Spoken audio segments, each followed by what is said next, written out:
It's the book of Ecclesiastes, also known as Sirach, chapter 2, verse 10. Look at the generations of old and see, did ever any trust in the Lord and was confounded? Or did any abide in his fear and was forsaken? Or whom did he ever despise that called upon him? For the Lord, Yahweh Shai, is full of compassion and mercy, long-suffering, and very pitiful, and forgiveth sins, and saveth in a time of affliction. First and foremost, I want to give all praise, honor, and glory to Heavenly Father's only begotten Son, Yahweh, Bahashem, Yahweh Shai, Bahashem Rakakwadash. Double honors to our apostles and elders of Great Millstone for teaching us this truth according to the Bible rule well. Now shall one know the sincere occupant throughout the four corners of the earth, pushing this truth through diligence and sincerity and in charity and no shalom. To all you sincere followers, believers of Yahweh Shem Shai, not just hearers of the word, but doers as well, you men, women, and children, hopefully elect shalom. This is going to be a faith lesson. And we always talk about Shadrach, Meshach, and Abednego in the fiery furnace with Yahweh Shai being with them. But I just want to bring it out. And, hopefully this lesson is edifying and it builds your faith up as it does mine.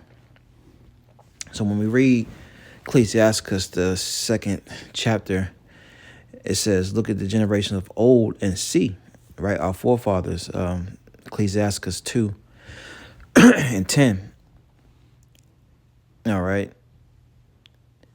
It said, did ever any trust in the Lord and was confounded? Or did any abide in his fear and was forsaken? So, let's grab that account. Let's see here where I'm going to start. Me in book of Daniel, chapter 3. I'm going to go through it kind of quick. I try to pull up some good images, but as you know, they got, that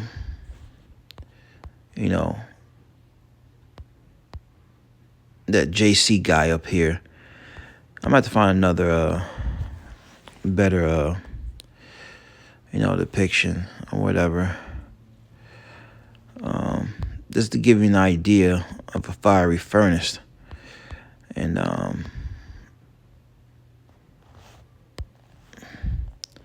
that's not a good one. But anyways, let's get into it. Daniel 3 and 8, it says, wherefore at the time certain Chaldeans came near and accused the Jews that spake and said to the king Nebuchadnezzar, O king, live forever. Thou, O king, hast made thee a decree that every man that shall hear the sound of the cornet, flute, harp, sackbut, psaltery, and dulcimer, and all the kinds of music shall fall down and worship the golden image. So Nebuchadnezzar had made a golden image. And when, that sound went out, everyone's supposed to worship it. So it says, verse 11, and who falleth not down and worship, that he should be cast into the midst of a burning fiery furnace. Verse 12, there are certain Jews whom thou hast set over the affairs of the province of Babylon, Shadrach, Meshach, and Abednego. These men, O king, have not regarded thee. They serve not thy gods, nor worship the golden image which thou hast set up. And why is that? Because Shadrach, Meshach, and Abednego served Yahweh Shem Shai. And as us Israelites, so-called Negroes, Latinos, Native American Indians, we ought to serve Yahweh Shem Shai. Okay, not the gods of this world, this current age, but the true and living power, Yahweh Bahashem Shai. Okay.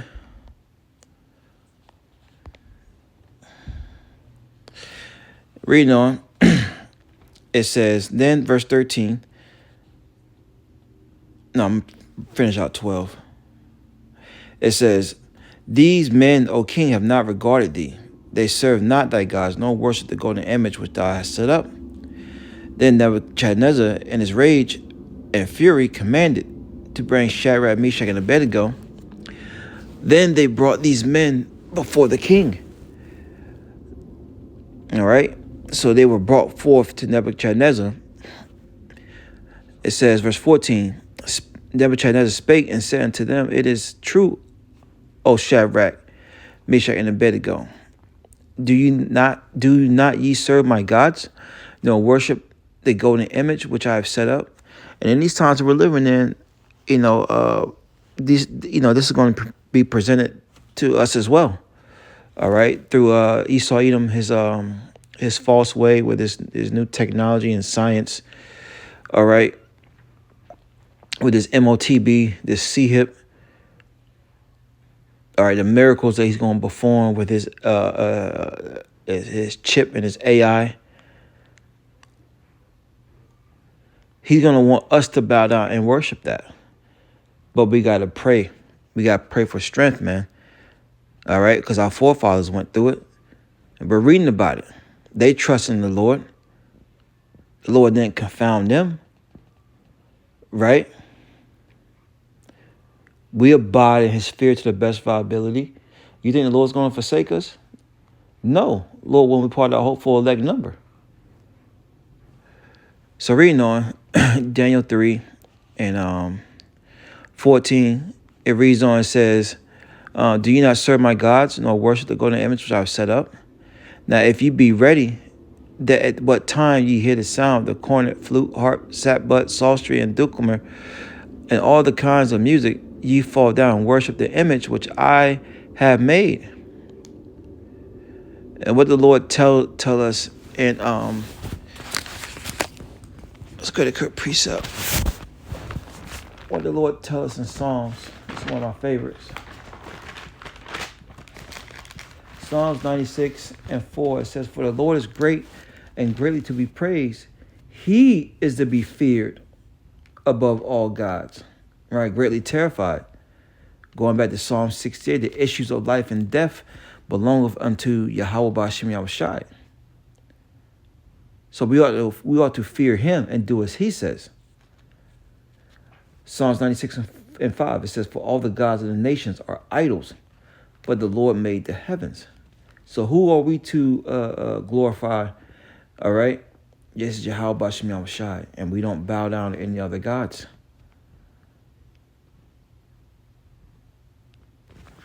And this current age we're living in is oozing with many gods, man.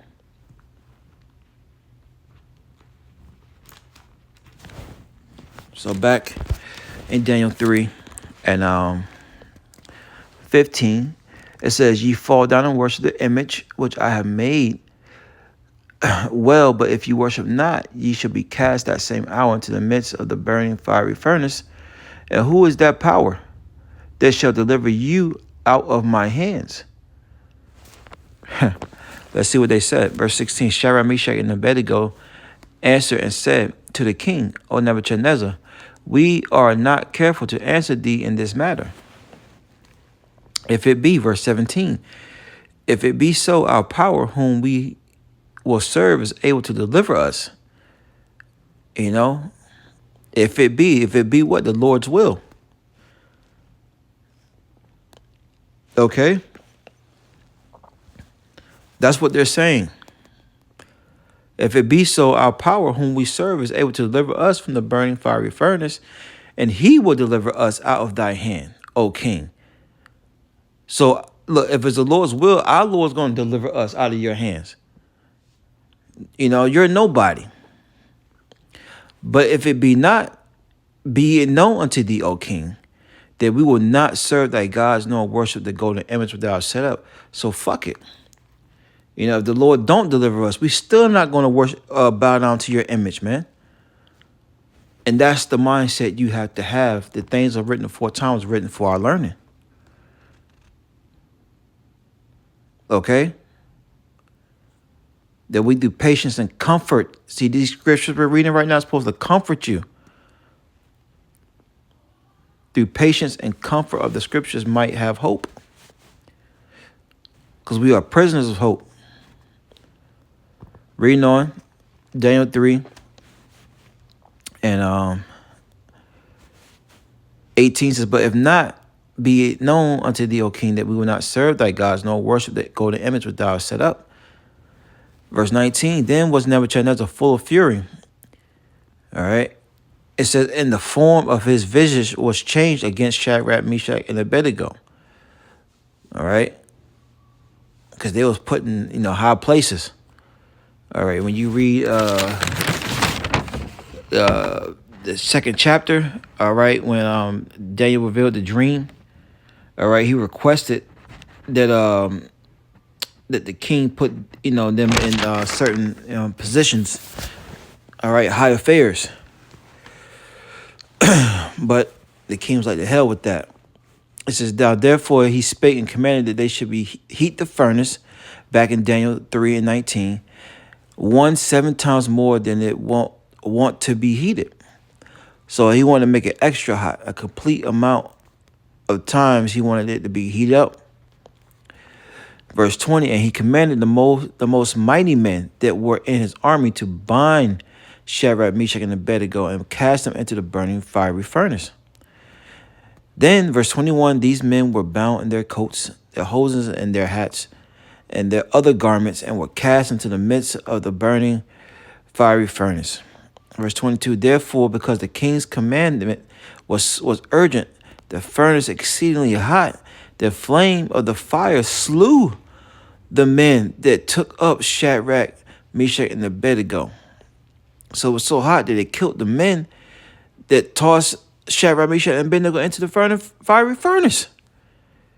Why? Because the Lord wasn't with them. All right.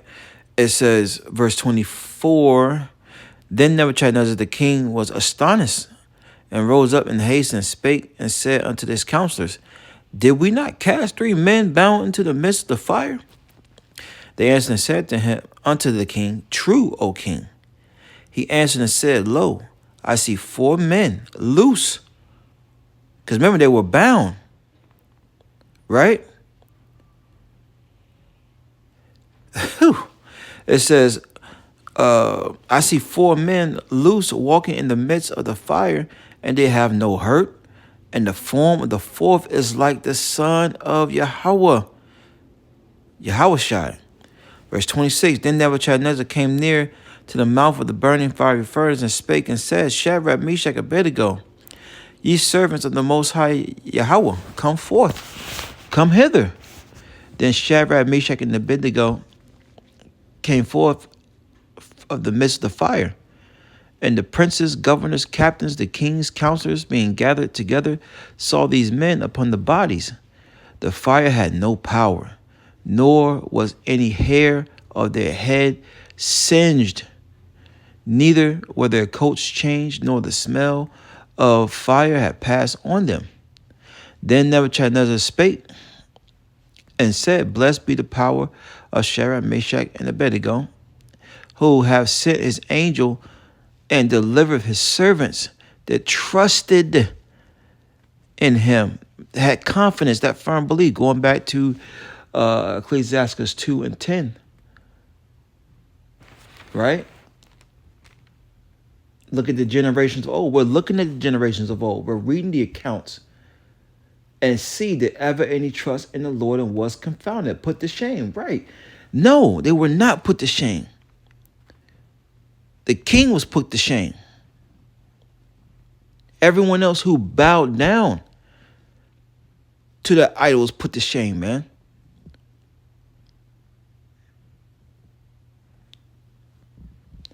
Reading on, Daniel 3 and 28, it says, and delivered his servants that trusted in him, and have changed the king's word, and yielded their bodies that they might not serve nor worship any god except their own power.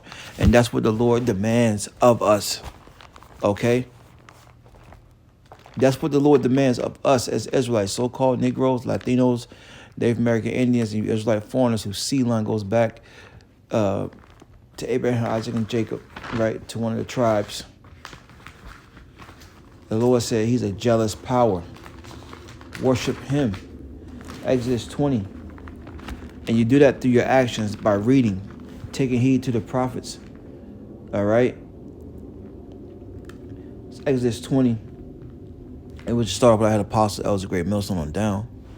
Exodus 20:1 it says, and Yahweh spake all these words, saying, I am the Lord thy God, which have brought thee out of the land of Egypt, out of the house of bondage, where we serve captivity, right, upon a Pharaoh. Verse 3, thou shalt have no other gods before me. And these heathens know that. These heathens know that. Esau Edom knows that. That's why he put all different types of idols and gods in your face each and every day.